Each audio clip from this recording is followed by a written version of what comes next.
First this noontime, we are remembering 9/11. It was 14 years ago today that terrorists made coordinated attacks on the United States, killing nearly 3,000 people and forever changing this country. Earlier today, thousands attended a moment of silence in New York City.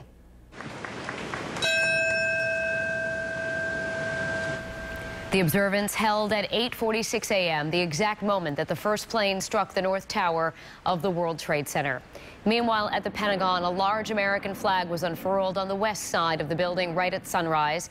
And in Shanksville, Pennsylvania, where one of the hijacked planes crashed, a silent procession was held where a candle and lanterns were placed by the wall of names, one for each of the victims. Here in Rhode Island and Massachusetts, several remembrances honored the men and women who died on that tragic day.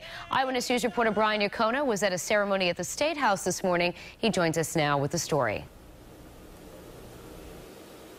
Well, Danielle, good afternoon. This morning's ceremony right here in the State House, it covered a range of emotions from remembering those who have died to pride in America and the values we stand for.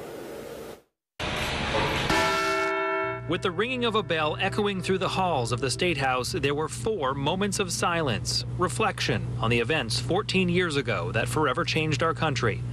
Pat Nassani's son, Sean, was on Flight 175 when it was flown into the World Trade Center. For him, September 11th is now more of a celebration. I have people reaching out from all over the country to lose Sean, and we exchange words, we exchange jokes. Occasionally I hear a Sean story that I never heard before, and it's fun, and then we go out to dinner. We acknowledge our sadness today by lending our hands and our hearts to you in comfort.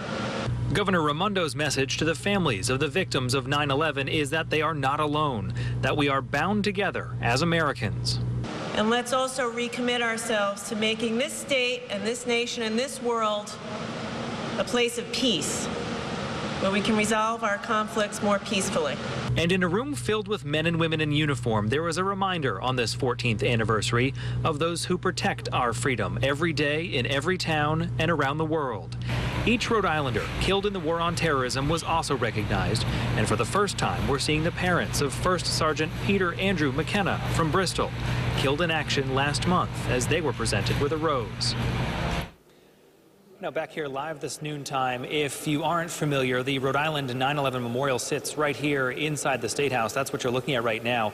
I did talk with Colonel O'Donnell from the State Police. He tells me today is just as much about remembering those who have passed as it is about thinking toward the future to make sure the country stays safe. For the Providence Mobile Newsroom, Brian Yacono, Eyewitness News.